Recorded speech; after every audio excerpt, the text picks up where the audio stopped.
Halo guys, selamat datang kembali di channel Oranimo TV. Kali ini Mimin akan membahas video part 19 yang Mimin kasih judul Terjebak di Pemukiman Suku Primitif.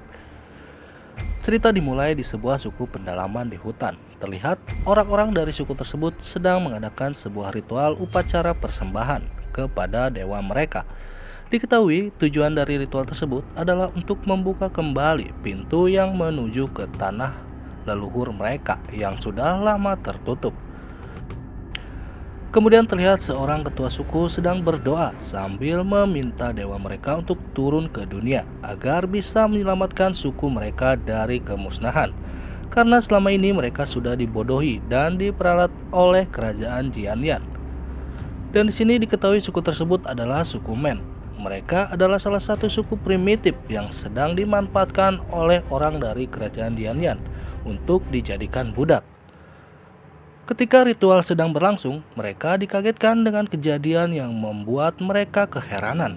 Tiba-tiba ada pancaran cahaya dari langit turun di tempat ritual mereka, sehingga mereka anggap persembahan mereka diterima dan dikabulkan oleh dewa mereka. Dan diketahui sebelumnya, Yayu yang sedang terbang menunggangi burung Garuda emas itu tak sengaja berada di tempat ritual orang-orang suku Men. Lalu burung Garuda emas itu dengan sengaja menjatuhkan Yayu tepat di tempat ritual itu. Sontak membuat semua orang suku Men menganggap bahwa Yayu adalah dewa Men yang sengaja turun ke bumi untuk menolong mereka. Melihat kejadian itu, ketua suku dan orang-orang suku Men semua memberi hormat dengan bersujud di hadapan Yayu. Yayu yang masih kebingungan melihat kejadian tersebut hanya terdiam sambil berkata dalam hatinya, "Apa-apaan ini? Aku dewa Men. Siapa sebenarnya dia?" Kemudian dari arah lain, orang-orang kerajaan Jianyan pun terlihat kaget karena mereka tak menyangka bahwa legenda burung Garuda emas yang mereka anggap bohong itu ternyata nyata. Dengan mata kepala mereka sendiri, mereka pun melihat seseorang turun dari atas burung Garuda emas yang konon itu adalah dewa Men. Garuda emas yang ditungganginya itu adalah makhluk dewa yang dikenal sebagai kendaraan dewa Men dalam legenda suku mereka. Di sisi lain, orang-orang suku Men menangis bahagia karena penantian mereka bertahun-tahun akhirnya terkabul. Dewa Men yang mereka puja-puja akhirnya datang. Melihat kejadian itu, membuat Yayu tambah keheranan karena dia sendiri tidak tahu siapa dewa Men itu, apa hubungannya dengan dirinya. Tapi di sini Yayu mulai memanfaatkan keadaan. Ia dengan sengaja mengaku sebagai dewa Men, lalu ia berkata dalam hatinya, "Sepertinya kalian salah orang, tapi aku tidak kenal tempat ini. Aku pinjam saja identitas ini untuk cari tahu keadaan sekitar." Melihat tangisan kebahagiaan orang-orang suku Men yang terlihat sangat memuja dirinya, Yayu pun berkata, "Hormat kalian aku terima, sekarang kalian semua berdiri." Semua orang-orang suku Men menyambut Yayu dengan semua hidangan yang tersedia. Tapi dari arah lain, salah satu orang dari kerajaan Jianyan berkata, "Tunggu, kalian sudah ditipu. Menurut legenda, Tuan Besar Dewa Men adalah orang yang gagah perkasa. Kenapa sekarang berwujud anak muda yang terlihat sangat lemah?" Kemudian yang lain pun menambahkan lalu berkata, "Betul sekali, ketua suku, kalian harus waspada. Lebih baik kalian tes dulu dewa kalian ini, asli atau palsu. Suruh dia untuk mengaktifkan tanah leluhur kalian agar pintu yang disegel itu bisa terbuka kembali," ungkap orang-orang kerajaan Jianyan yang sudah curiga terhadap Yayu. Yayu sempat kesal mendengar omongan dari orang kerajaan Jianyan. Yayu berkata dalam hatinya, "Orang-orang ini tidak bisa aku bodohi. Aku harus hati-hati dengan mereka." Kemudian mendengar hal tersebut, ketua suku dan semua orang suku Men mulai terhasut dengan yang dikatakan dari orang-orang kerajaan Jianyan. Mereka pun dengan sekejap melihat dengan penuh curiga ke hadapan Yayu. Lalu ketua suku pun berkata, "Ada benarnya juga omongan dari orang-orang kerajaan Jianyan. Jadi bagaimana kalau Dewa Men membuktikannya dengan membuka pintu tanah leluhur kami yang sudah lama tersegel itu? Karena menurut legenda, hanya Dewa Men lah yang bisa membukanya." Untuk menutupi kebohongannya pada suku Men, Yayu berkata lagi, tenang saja, kali ini aku turun ke dunia memang untuk menyelamatkan kalian. Membuka tanah leluhur adalah hal yang sangat mudah bagiku." Kemudian ketua suku yang mendengarnya langsung menyuruh semua pengawal untuk menjaga dan mengawal Yeyu ke tanah leluhur mereka. Karena dalam pikirnya, ketua suku pun curiga jika Dewa Men ini palsu, dia akan langsung membunuhnya. Di sini pun Yeyu sebenarnya berpikir untuk kabur, tapi sayangnya rencana itu hanya sia-sia karena ada belasan pengawal yang spiritnya lebih tinggi yang menjaga Yeyu. Lalu singkat cerita, Yeyu dan orang-orang suku Men sudah sampai di tempat gerbang tanah leluhur mereka. Yeyu kemudian dipaksa kembali oleh ketua suku untuk membuktikan bahwa dia adalah Dewa Men. Orang-orang kerajaan Dian pun sempat meledek Yeyu. Mereka tertawa dan meremehkan kemampuan Yeyu. Mendengar desakan dari ketua suku dan ledekan dari orang-orang kerajaan Dian, Yeyu terpancing amarahnya. Lalu Yeyu menatap ketua suku dengan penuh sinis sambil bilang, "Kalian semua mencurigai aku adalah Dewa Men palsu ya? Baiklah, akan kubuktikan pada kalian semua." Mendengar kemarahan Yeyu, ketua suku terlihat ketakutan. Lalu ia pun berkata kepada Yeyu, "Kami tidak berani, Dewa. Kami semua sangat percaya pada Dewa Men. Hanya saja tanah leluhur sangat penting untuk semua suku Men." Dengan amarahnya, Yeyu pun mulai mengeluarkan kekuatannya. Tapi orang-orang kerajaan Dian yang melihatnya masih terus meledek dan menertawakan Yeyu. Karena mereka meyakini Yeyu tak mampu membuka segel tersebut. Karena spirit yang Yeyu miliki sangat rendah ketika mereka melihatnya. Salah satu dari mereka bilang sambil meledek, "Haha, dia hanya pura-pura hebat saja. Jika Dewa Men palsu itu sampai bisa membuka segel, aku akan lari bugil," ucap salah satu dari mereka sambil tertawa. Yeyu dengan kekuatannya mulai membuktikan kepada mereka, "Tidak ada guna banyak bicara. Kalian akan lihat sendiri dengan mata kepala kalian." Seketika cahaya pun muncul di area itu. Cahaya yang membuat semua orang silau melihatnya karena efek dari sebuah kekuatan sihir pembangkit yang Yeyu keluarkan.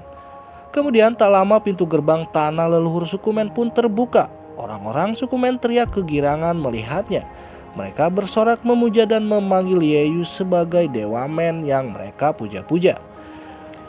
Kemudian dari area lain, semua orang dari kerajaan Dian kaget menyaksikan kejadian tersebut. Karena Yeyu yang mereka remehkan sebelumnya bisa membuka pintu leluhur suku Men. Wah, ini sangat di luar dugaan. Mana mungkin bocah tengik itu bisa membuka pintu itu? Padahal jelas-jelas spirit dia sangat lemah. Iya betul, mana mungkin bocah ini adalah dewa? Jelas-jelas semua itu hanya legenda saja.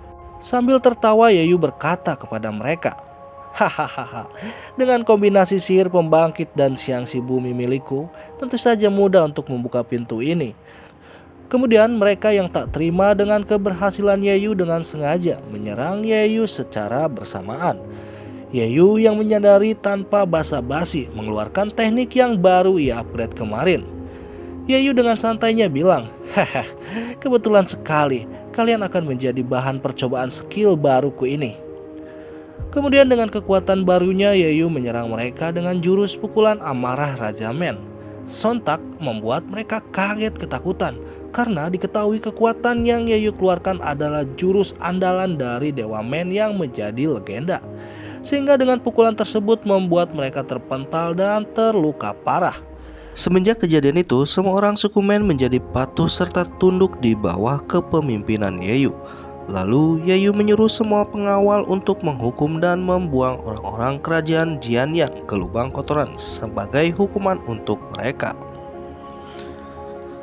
Setelah kejadian itu, waktu pun berlalu. Cerita dibawa ke 3 hari kemudian. Yeyu dan salah satu orang pengawal dari suku Men terlihat sedang melakukan perjalanan menggunakan pedati.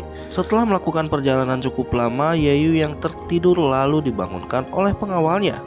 Pengawal itu pun berkata, "Tuanku Dewa Men, cepat bangun. Di depan sana kita sudah sampai ke pintu masuk kota." Yeyu yang terbangun dengan kagetnya melihat sebuah gerbang kota yang sangat besar. "Apa? Wah, besar sekali kotanya. Tuan muda bercanda ya? Kota ini adalah kota paling kecil di sekitar sini," ucap pengawalnya yang menimpali perkataan Yeyu tadi. Sebenarnya tujuan Yeyu ke kota itu adalah untuk mencari perguruan Yin Yang agar bisa bertemu Qingyi, karena Qingyi sudah berjanji akan menunggu Yeyu di sana. Di tengah perjalanan ke kota, Yeyu kemudian dibuat kaget karena dari jauh Yeyu melihat dua orang yang kemarin dihukum olehnya di Sukumen. Kebetulan sekali sepertinya aku mengenal dua orang itu. Dengan segera Yeyu mendekati mereka. Ternyata kedua orang itu sudah menjadi bahan tertawaan seluruh kota akibat hukuman yang mereka dapat kemarin dari Sukumen. Mereka kembali ke kota tanpa busana. Saat melihat Yeyu, mereka sempat kaget bercampur takut. "Brengsek kau, beraninya ke sini. Kami akan buat kau menyesal telah menghukum kami kemarin," ucap mereka sambil mengancam Yeyu. Mendengar ancaman dari mereka, Yeyu tak sedikit pun menghiraukannya. Malah Yeyu balik mengancam mereka. "Kalian berani ya? Aku akan suruh pengawalku untuk main-main ke rumah kalian. Bagaimana menurut kalian ideku itu?" Hahaha. Di sela-sela kejadian itu, kemudian ada seseorang yang mendekati mereka. Lalu ia pun langsung mengenalkan dirinya. "Aku Liu Qiang. Jika boleh tahu siapa Anda?" ucap orang itu sambil bertanya kepada Yeyu. "Aku Yeyu. Sebenarnya aku ini adalah pengembara yang sedang mencari perguruan Yin Yang. Di tengah perjalananku kemarin, aku bertemu mereka berdua yang sedang berlari tanpa busana. Makanya aku terkejut melihat mereka di sini." "Apakah kau mengenal mereka?" ungkap Yeyu kepada Liu Qiang. Liu Qiang yang menyadari hal tersebut, dia hanya tertawa sambil meledek mereka berdua. Mereka itu seperti sampah yang sudah mempermalukan diri mereka sendiri. Perguruan Yin Yang adalah perguruan yang sangat terkenal di kota itu, karena untuk bisa masuk menjadi muridnya saja harus memiliki tingkat bibit suci. Melihat tingkat spirit yang masih puncak pemuri sumsum membuat tuan muda Liu Qiang penasaran dengan kemampuan Yeyu. Ditambah melihat kedua orang keluarga Jian yang terlihat ketakutan saat melihat Yeyu. Padahal diketahui tingkat spirit mereka berdua sudah di atas Yeyu, sehingga membuat Liu Qiang ingin mengenal Yeyu lebih dalam. Ia pun mengajak Yeyu berbincang ke sebuah kedai. "Sudah, jangan hiraukan sampah-sampah ini. Lebih baik kita masuk ke dalam sambil minum kopi." Merasa dipermalukan oleh Yeyu di hadapan semua orang, membuat kedua orang keluarga Jian Yang itu merencanakan pembalasan untuknya. "Jiang, bocah tengik itu sudah mempermalukan kita. Kita harus membuat perhitungan dengannya. Jangan sampai biarkan dia menghirup udara besok pagi." "Tenang saja, bocah tengik itu harus mati malam ini juga." Kemudian singkat cerita, suasana pun berganti malam. Yeyu yang sudah berbincang dengan Liu Qiang pun pamit untuk segera pergi, meninggalkan kedai tersebut. Mereka pun sebelumnya sudah merencanakan untuk berangkat bersama ke perguruan Yin Yang besok.